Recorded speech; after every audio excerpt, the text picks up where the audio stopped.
మేమంతా సిద్ధం అనే సభ ఎంత సక్సెస్ఫుల్గా నడుస్తుందో మనందరం కూడా చూస్తూనే ఉన్నాం. నిన్న నంద్యాల మహాసభలో ఒక వికలాంగులైనటువంటి ఒక భార్యాభర్త దంపతులు వచ్చి ఏకంగా మన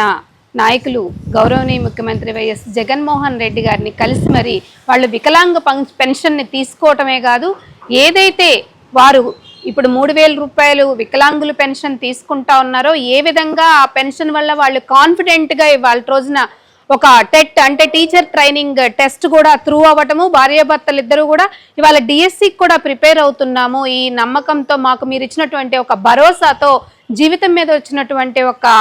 ఏదైతే ఒక ఆశతో మీరు మాకు పెన్షన్ని ఇచ్చి నెలకి 3,000 అంటే ఇద్దరికి కలిపి 6,000 రూపాయలు అంటే సంవత్సరానికి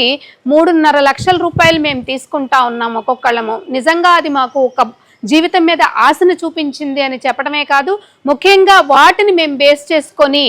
ఒక టెట్ పరీక్షకు కూడా మేము త్రూ అయ్యి రేపు డిఎస్సి ఎగ్జామ్కి కూడా ప్రిపేర్ అవుతా ఉన్నాము అని చెప్పేసి ఆ దంపతులు ఇద్దరు కూడా ఎంతో ఆనందంగా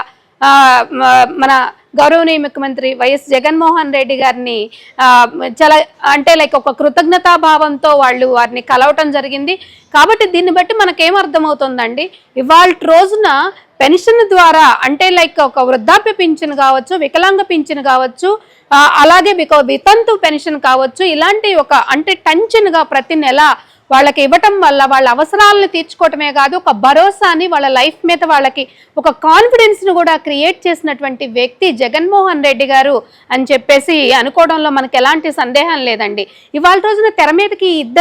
ఈ దంపతులు మాత్రమే వచ్చారు. మరి ఆంధ్ర రాష్ట్రం మొత్తంలో తీసుకుంటే ఎంతమంది, ఎన్ని లక్షల మంది ఈ విధంగా పెన్షన్ రూపంగా కావచ్చు, ఇప్పుడు నవరత్నాలు ఏవైతే ఉన్నాయో అన్ని రకాలుగా ఈవెన్ ఆరోగ్యశ్రీ కూడా 5 లక్షల నుండి 25 లక్షలకు కూడా మనం ఆరోగ్యశ్రీ కార్డుని కూడా మనం బెనిఫిషరీస్కి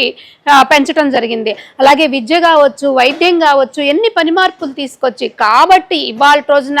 ఎంత నమ్మకంగా మేము జనాల్లోకి వచ్చి మీరు బెనిఫిట్ అయితేనే, మీకు మా మీద నమ్మకం ఉంటేనే మీరు మాకు ఓటేయండి అని చెప్పేసి ధైర్యంగా వచ్చి మా నాయకుడు కానీ మేం కానీ ఇవాళ రోజున ప్రజల్లోకి వచ్చి ధైర్యంగా అడుగుతున్నాము అని అంటే, కాళ్ళు రెగరేసుకొని మరీ తిరుగుతున్నాము అంటే అర్థం ఏంటి? ఏవైతే హామీలు ఇచ్చామో అవన్నీ కూడా 100% మేము ఫుల్ఫిల్ చేయటమే కాదు, ముఖ్యంగా ఒక నాయకుడు అంటే ప్రజల్లో ఒక